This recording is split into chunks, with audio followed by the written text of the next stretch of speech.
အားလုံးမင်္ဂလာပါကျွန်တော်နောက်တစ်ခုပြောပြခြင်းနဲ့ပရလောကအကြောင်းကတော့ကျွန်တော်တို့တကယ်ချင်းနေနေတနေ့ကိုခရီးသွားကြရပါတော့အဲ့မှာဖြစ်ခဲ့တဲ့အကြောင်းလေးကျွန်တော်ပြောပြခြင်းတာပါကျွန်တော်တို့တကယ်ချင်းနေအဖွဲကအမြဲတမ်းအကျင့်တစ်ခုရှိတယ်ဘယ်နေရာရောက်စိုင်ထိုင်တဲ့အကျင့်ပေါ့စိုင်ထိုင်လို့တောင်းကျမ်းလို့ငူးသွားကြပြီဆိုလို့ရှိရင်ထုံးစံတိုင်း KTV သွားကြတယ်သွားကကြတယ်သွားတောင်းကျမ်းကြတယ်အားကျွန်တော်တို့အကျင့်အဲ့တော့အဲ့မှာကျွန်တော်တွေ့ခဲ့တဲ့ပရလောကအကြောင်းကျွန်တော်ပြောပြခြင်းပါတယ်ဘယ်လိုလဲဆိုတော့ထုံးစံတိုင်းကျွန်တော်တို့တောက်ကြတယ်တောက်နေကြရင်လည်းကဲတယောက်ကထားပြီးတော့သွားကြမယ်ဆိုပြီးတော့ပြောရချင်းမှာကျွန်တော် KTV ရောက်သွားတယ်ရောက်တော့ဖြစ်ရှင်တော့အဲ့ KTV မှာအခန်းတွေအားလုံးကအကုန်လူပြည့်တော့နေကန်တယောက်ပါတယ်အဲ့နေကန်ကတော့ပြောရပေါ့မန်နေဂျာကိုလောက်ပါအခန်းတစ်ခန်းရှိသေးတယ်ကျွန်တော်သိရလေအဲ့အခန်းလောက်ပါအဲ့အခန်းလေးကျွန်တော်ပေးလိုက်ဘာသာဆိုဟာညီလေးအဲ့အခန်းမရဘူးဟိုတလုံးကပိတ်ထားတာကိုတို့တန်ရှင်းလောက်အောင်မမို့လို့လောက်အောင်မမို့လို့ပေါ့နော် upgrade လုပ်မှာမို့လို့ဘာညာနဲ့သူတို့ပြောတော့ဘာဖြစ်ဗျာကျွန်တော်တို့အဲ့အခန်းလေးတော့ပေးကျွန်တော်တို့ပေါ်လာရန်ကုန်ကပေါ်လာလည်းပါတာအဲ့တော့ကျွန်တော်တို့အခန်းပေးမယ်ပြောထားလို့အဲ့အခန်းပေးပါဆိုပြီးတော့ပြောတော့ဟာညီလေး DJ တွေဘာတွေတော့မရှိဘူးမဟုတ်ဘူးမလို့ကျွန်တော်တို့တကယ်ချင်းမှာ DJ ရောပါရောအကုန်ပါတယ်ကျွန်တော်တို့အခန်းမဲ့ပေးဗျာပြီးတော့ကျွန်တော်တို့ဒီတောက်တာစားတာအတွက်ပဲကျွန်တော်တို့စီစဉ်ပေးကျွန်တော်တို့ဒီအခန်းယူမယ်ဆိုပြီးတော့အဲ့အခန်းကိုယူကြအောင်အဲ့အခန်းကိုကျွန်တော်တို့ရောက်တဲ့အချိန်ကြာတော့မှတော့တွေပါဖွင့်ပြတာဖွင့်ဝင်သွားတော့မီးပါဖွင့်မောဘာညာလဲကျွန်တော်တို့အိမ်မှာစပြီးကဲကြပြီဆိုပြီးကဲနေနေဘာဖြစ်လဲဆိုတော့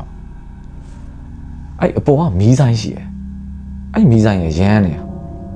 မီးဆိုင်ရမ်းနေတော့အဲကွန်ဖွင့်ရုံလောက်နဲ့လေမီးဆိုင်တစ်ခုလုံးလှုပ်ပြီးရမ်းနေလောက်အောင်ဒီအဲကွန်ကလေဟိုဗျာ fan speed ကြိုက်တဲ့လောက်တယ်အဲ့လောက်ထိရမ်းအောင်လောက်ထိဟိုမလှုပ်ဘူးလေဘလောက်တက်တက်အဲ့ဒါရမ်းနေအောင်အားလုံးသတိထားပြီးတော့အကုန်လုံးလည်းဟာအပေါ်မှာဘာဖြစ်တာလဲဘာညာဆိုပြီးတော့အကုန်လုံးကကနေနေရက်သွားကြအောင်အဲ့တော့ဟိုဒီကြီးလည်းပိတ်ပါညာနဲ့ဟိုဖြစ်ပြီးတော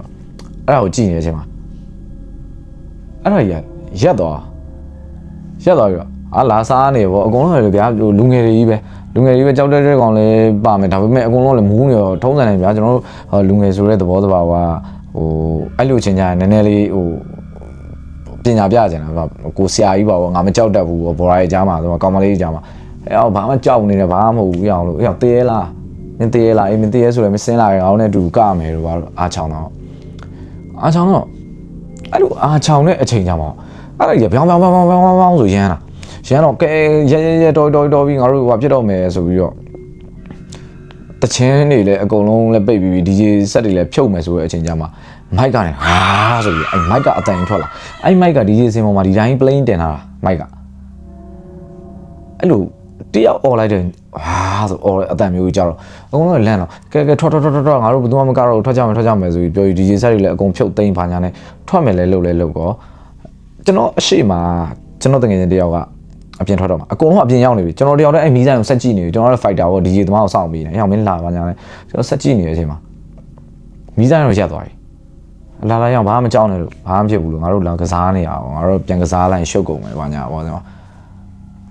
အဲ့မှာအပေါက်မှာတကောင်ကရက်နေတာအဲ့ကောင်မထွက်ဘူးအပြင်တွန်းထုတ်လေကောင်ကမထွက်ဘူးကျွန်တော်အဘွားမှာပိတ်နေဟျောက်သွားလေဘာညာဆိုတော့ဒီကောင်ပေးကက်နေတယ်ပေးကက်နေဆိုတော့ကျွန်တော်စောင့်တွန်းပြီးတော့ဟျောက်ရှိထွက်ဘာညာနဲ့ထွက်ပြီးအကုန်လုံးဒီလောက်ရှုပ်ချက်ခက်နေအောင်မြင်လာနောက်နေသေးတယ်ဘာညာဆိုအဲ့လိုသာစကားပြောဒီဇက်တွေပါကျွန်တော်ဆက်တွေပါပိတ်ပါညာနဲ့သွားမယ်လို့တော့အဲ့ကောင်ခေါ်မရအဲ့ကောင်အိုင်နာမှာမတက်ရတဲ့အတိုင်းအတောင်းလိုက်ကြီးပဲထွက်ဘူးအဲ့လိုကျွန်တော်တို့ကြည့်တော့အကုန်လုံးကလည်းဘာဖြစ်တာလဲကောင်မလေးဆိုကြောက်တာပေါ့ဗျာဝေးဟန်နေဘာဖြစ်နေရလဲနေအဲ့လိုမလုံးနဲ့ငါတို့မစနိုင်တော့ဘာညာနဲ့ပြောနေတော့ကျွန်တော်ကဘာမှမလုပ်ဘူးအနာကပ်ပြီးပါဖျက်ရလဲဖောင်းနေပဲအဲ့ချိန်ကျမှဟူးဆိုပြီးတော့အဲ့လိုပြောလေးကျွန်တော်လည်းပြန်ပါလာတော့ကျွန်တော်တို့ပြန်ကြမယ်ဟိုတယ်ပြန်ကြမယ်ဆိုပြီးတော့ကားကိုစီနဲ့အိုက်ကူနာဝင်ပူးခံရတဲ့ဝေယန်ဆိုတဲ့ကောင်ကလည်းကျွန်တော်ရဲ့ကားအနောက်ခန်းမှာပါတယ်ကျွန်တော်အရှိမမောင်းတယ်ကျွန်တော်ရဲ့တငယ်ချင်းတွေကောင်မလေးတွေကလည်းအနောက်မှာထိုင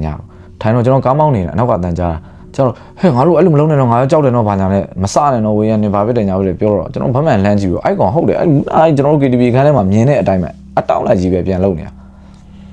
ကျွန်တော်တော်တော်စိတ်တူရဆိုတာတခြားမဟုတ်ဘူးဗျာကျွန်တော်တို့တွေကဟိုအပျော်စာကြိုက်ကြတယ်ဒါပေမဲ့တငယ်ချင်းတွေသွားတယ်မောင်နှမတွေကြီးပဲသွားတယ်အပြင်လို့မပါဘူးဒီကောင်မလေးတွေဆိုတာလေကိုညီမတွေကိုတငယ်ချင်းတွေဆိုတော့စိတ်တူတာဗောဒီလိုကြီးတွေစနှောင်းနေရောကားကိုကျွန်တော်ရက်လိုက်ပြီးတော့ဟဲ့မင်းဝေးရမင်းဆန်မင်းဘာဖြစ်နေရလဲမင်းအဲ့လိုလာမလို့တော့ငါမကြိုက်ဘူးလို့ပြောတဲ့အချိန်ကျတော့ဒီကောင်ကပြီးကက်နဲ့ကျွန်တော်ပြန်ကြည့်ရပဲ ဘာမှမပြောကဲလို့လာလို့အဲ့လောက်အဲ့ကောင်ပူးကျင်နေရလို့အဲ့လိုနောက်တူပါလို့နဲ့လို့ဘာဖြစ်လဲတော့တယောက်မောင်းလို့ငါဒီကောင်ဘေးကလိုက်မယ်ဆို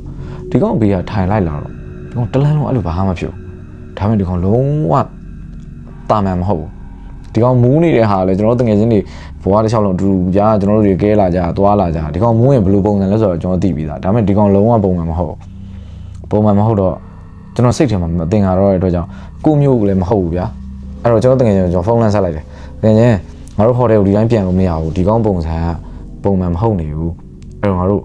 ဖုန်းကြောင်းဖြစ်ဒါမှမဟုတ်အဲ့လိုမျိုးပေါ့နော်ဒီတရေတွေဘာတွေကိုလှုပ်ပေးနိုင်တဲ့နေရာတွေပါရှင်းငါတို့လိုက်ပို့ပေးပါလားဆိုတော့ငါတို့ကူးဝယ်တဲ့ဖုန်းကြောင်းတော့ရှိရဲ့တဲ့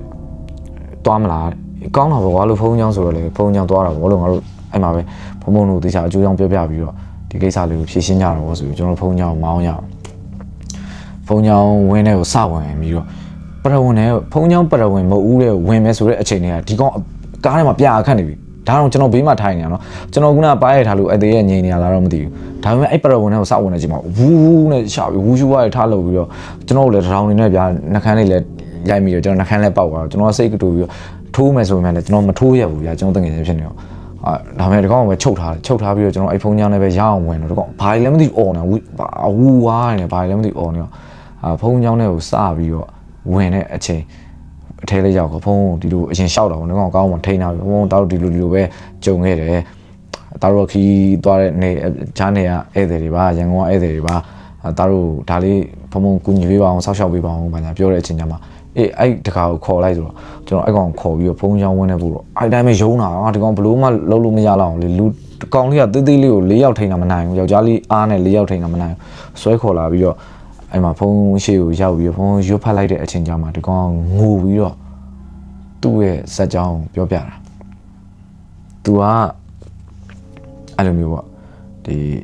မွေးစီပွားကိုအလွန်ကြုံသုံးမိပြီးတော့တည်သွားတာပေါ့နော်ကောင်းပါလေ तू မကြွဘူးပြီးတော့ तू အဲ့အခန်းထဲမှာပဲ तू ရှိနေသေးတယ် तू လုံးဝမကြွဘူးဆိုတဲ့အကြောင်းကို तू ပြောပြတယ်အဲ့ကြတော့မှကျွန်တော်တို့ကကြောက်ရမှာလားတနာရမှာလားဘာလို့မှမသိတော့အဲ့ဆိုငါတို့ဘာလုပ်ကြမလဲငါတို့ဘာလုပ်ပေးရင်ကြွမှာလဲနင်ကုသိုလ်တစ်ခုလုပ်ပြီးတော့အမျှပေးရင်တာရုခေါ်နိုင်လားဆိုတော့ခေါ်မယ်တဲ့ဟုတ်ပြီအဲ့ဆိုငါတို့တွေမနှက်ဖန်ငါတို့လူတွေစုပြီးတော့နင်တို့အမျှပေးမယ်ကုသိုလ်ကောင်းမှုလုပ်မယ်ဒီအကြောင်းမှာပဲငါတို့အကြောင်းရှိတဲ့ငါဆုံးကတ်မယ်ဆုံးကတ်ပြီးတော့အမျှပေးမယ်ဆိုတဲ့အချိန်ကြတော့မှသူအဲ့ဒါကိုလက်ခံတယ်အမေနင်အစင်ပြေးနေရတော့ငါတို့နဲ့တော့လိုက်မလားနဲ့ကျင်းသေးတာတော့ငါတို့နဲ့လိုက်မလားနဲ့နင်အစင်ပြေးနေရတော့ဒါပေမဲ့ငါတို့မနှက်ဖန်အမျှပေးရဲ့အချိန်ကြရင်တော့နင်တာရုခေါ်နိုင်အောင်လုပ်အဲ့ပြောတော့ခုနဝေယံဝင်စီးနေဝေယံကောင်းချင်းနဲ့သူကြည်ပြူလက်ခံတယ်မနောက်ရှက်တော့ဘူးတကယ်တော့အခုညီတောင်းတာပဲသူမကျွတ်တဲ့အကြောင်းပြောပြခြင်းတဲ့အတွက်ကြောင့်အခုညီတောင်းတာဒီအကြောင်းလေးကိုကျွန်တော်ပို့ပေးတဲ့တကယ်ချင်းကျေးဇူးအများကြီးတင်ပါတယ်သူကတော့ပြောတယ်ကျွန်တော်နာမည်လေးမပြောပါနဲ့ဆိုတော့ကျွန်တော်မပြောတော့ပါဘူးကျေးဇူးတင်ပါတယ်ညီလေးနောက်လည်းကျွန်တော်ဒီပရလောကနဲ့ပတ်သက်တဲ့အကြောင်းအရာလေးတွေကိုကျွန်တော်ကနေတစ်ဆင့်ကျွန်တော်ကိုယ်တိုင်ခံစားနေရတယ်လို့မျိုးပြောပြပါဆိုလို့ရှင်ကျွန်တော်အတက်နိုင်ဆုံးအလုပ်အားတဲ့အချိန်မှာပြောပြပါမယ်ဗျာကျေးဇူးတင်ပါတယ်